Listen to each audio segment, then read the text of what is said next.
สบายดีทุกคนเนาะมื้อนี้ก็มาเยี่ยมยามไอ้วงเนาะ มาวงพระจันทร์ โดย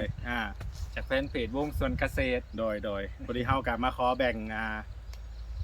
ต้นมะชิดาน้ำเพิ่นเนาะต้นมะชิดากิมจูแล้วก็ขอหน่อกล้วยน้ำเพิ่นมาปลูกเนาะก็ได้หลายสายพันธุ์อยู่แล้วก็เพิ่นก็ได้ของฝากเป็นมะชิดาน้ำแล้วก็ สลี มักซารีพร้อมเนาะขอขอบใจอ้ายเพิ่นหลายๆได้เนาะ ใจคือกัน บ่ได้ยังมา กับเบิดแล้ว บ่ได้ยังมีเยี่ยมยามก็มาเยี่ยมได้เนาะมาฮอดแก่งกระเบ้าแล้วก็เลี้ยวซ้ายไปทางขาข้อ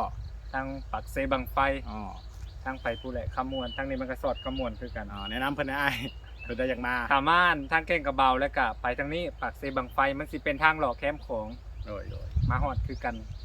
ถามได้เนาะถามได้คันว่า ตามคนแถวนี้เขาเจะฮู้จักเบิดดอก แม่นแรกขอถามมาตั้งแต่ผู้บ้านแรกพวกนั้นทุกคนก็คือเพิ่นรู้จักมันเนาะว่าเฮือนไอ้วงอยู่ไสเนาะเพิ่นสิไปแบ่งขอแบ่งแนวพันธุ์มักซิดานํเพิ่นเนาะมื้อนี้เฮาก็ได้พันธุ์มักซิดาไปใน10ต้นเนาะจะไปลองปลูกเบิ่งก่อนถ้าว่ามันติดหรือว่ามันติดขึ้นได้ดีเฮาก็สิมาแบ่งเพิ่มอีกเนาะเพราะว่าขอบใจอ้ายหลายเนาะ